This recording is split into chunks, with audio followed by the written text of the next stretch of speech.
Hey guys, Brian here with Team Mana Beast doing a deck profile on my Gold Paladin Zenith, and wanted to go over a little bit just to show you the goodness of the new Set 14 stuff with the Gold Paladins. So starting off with my grade 0, I'm going to do a little fighter cron. Couple reasons, because hey, I'm a wimp, I don't like getting grade locked. I like having an opening hand of 1s and 2s, I can rush. And plus, since this is a crossride deck, I want to get 3s in my hand as much as possible, especially with the other abilities that go off with some of the 1s in the deck. We'll show you, number 1, why I want more 3s, and number 2, why I want this in Soul. So it's a very good card. And then, of course, if I can call it to rearguard boosted by a 12k, it's a 16k row. So it's still with good numbers. Grade 3s, we're going to roll with 4 Solitary Liberator Gancelot, Break Ride for Gold Paladins. Effect's pretty simple, Limerick 4. When another Gold Paladin rides over this unit, it gets plus 10, and I choose up to 3 rear guards and give them plus 5. So altogether it's a 25k plus to the whole field, and then when this attacks the Vanguard, it's a 13k attacker, meaning it can hit cross rides all by its lonesome. Pretty good. And of course the new support here is Liberator of Bonds, Gancelot Zenith. This is the cross ride for the break ride. Its effect is Limit Break 4. When this unit attacks, I counterblast 1 card with Liberator in its card name, and I can take a grade 2 or lower rear guard, put it to the bottom of my deck, and call the top card from my deck onto the field. Now this means that even if I call a trigger, which is just a 5k, it's a 15k attacker all by itself, which is really, really good. And of course, if you get the best stuff, like your 11k or your grade 2 12k attacker, it's a 22k row by itself, which really hits for big numbers as well. Of course, when it rides over the break ride, and it's got in the soul, it's a continuous 13k, so it's very, very good, and you can be cross-written and do the whole 5k garden. So very, very good card, and an interesting one for Gold Paladins, I'll say. So let's move on to grade 2s here. We're going to run with 1, 2, 3. Fallon, 12k attacker for Gold Paladin Liberators. Pretty basic, you know how it goes. 9k hits for 12. Good stuff. Then we're going to run 1, 2, 3. Blaster Blade Liberator.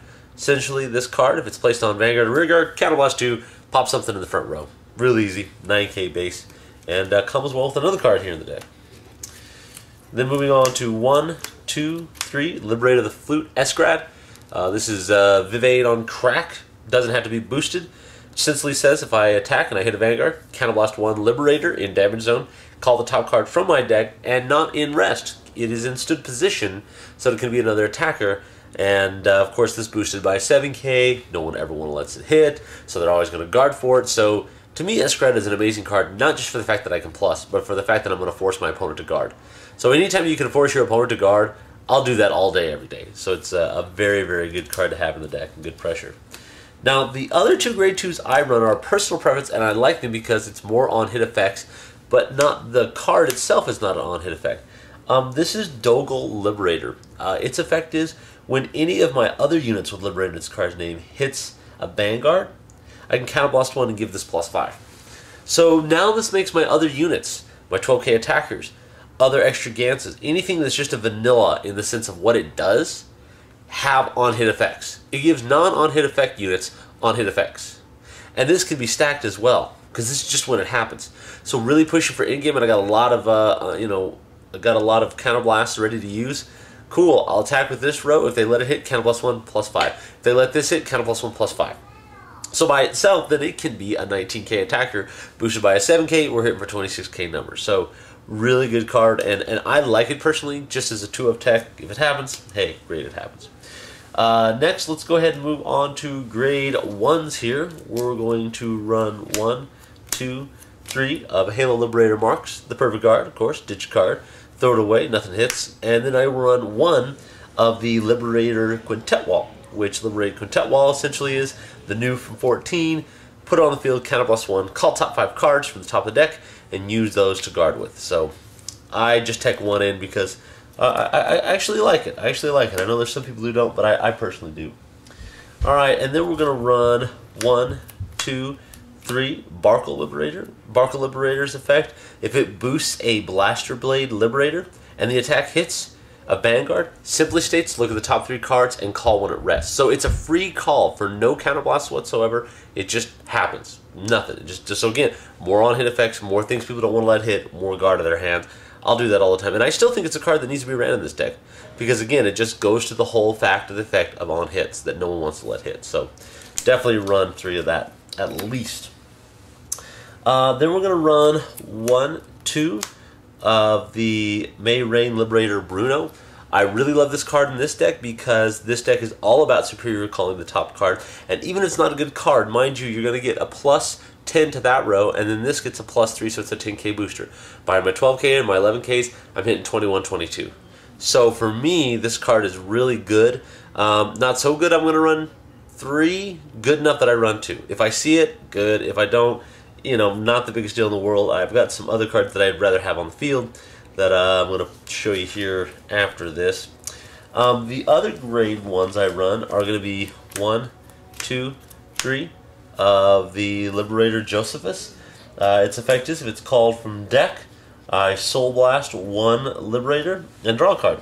It's a simple thing. It's just call the field. It's call the field from deck, Soul Blast, and I get a free draw off of it. And it's a 7k base, so it can boost my 9k for 16k. Now the other grade one that I was given, let's just say some sage advice, just because I played the deck, was playing Minerva, who has a copy of this card. This says, during Ag Phase, choose a grade 3 with Gancelot's card name and put it at the bottom of the deck. And then I give any unit with Gancelot in its card name, whether it's on Rearguard or Vanguard, a plus 5. So all those Gancelots you throw away with Perfect Guards, the Gancelots that you Soul Blast, any extra ones so you don't have to worry about crossride, anything like that, if it's thrown away, it gives you essentially a plus 5.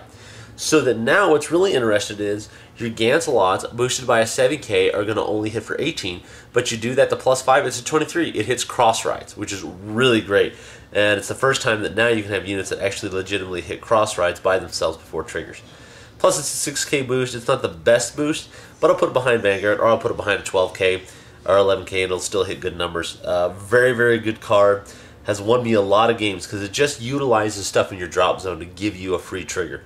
And this deck utilizes as many cards as possible to get you punching through to your winning condition. Trigger lineups, we're going to run 1, 2, 3, 4 of the Strike Liberator crit. And then we're going to run 1, 2, 3, 4 of Epona, the other crit trigger. So we're running 8 crit, Lagabosh. Then we're going to run 4 heal, or pardon me, 4 draw. Look at this, I just gave my secret rate. You would have never known I was running 4 heal. 4 draw with Gwydion, and then, because I spoiled the surprise, 4 heal. Because, you know, we're awesome. We're going to run 4 heal. And I know I was running Namical, but I'm down with the ladies. You know, I'm down. The doggies are cool, but I got the ladies here. Because, you know, I gotta give love to the ladies. So, that's a deck profile of Zenith. A really good deck. I would say it's a B class. I wouldn't say it's as good as some other decks, but it's fun.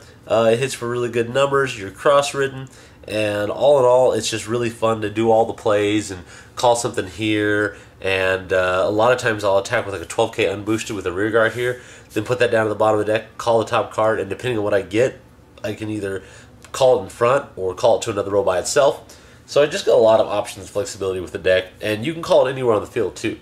So when you are done, like say you attack with a full row, let's just say you got a 12k over here. So let's just, for instance, okay, we have the dream lineup here, okay. If we do have a setup like this, and let's just say we have this, okay. So let's just say we've got something like this going on here.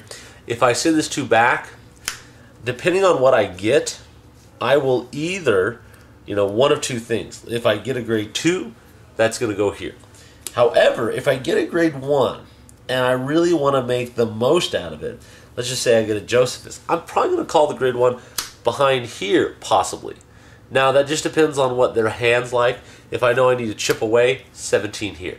And if I know they've got a lot of guard, then I might call it here and they have no perfect guards, then I'll, you know, it just all depends. But I like the fact that you have the flexibility to call it where you want it and how you want to call it. So, very fun deck.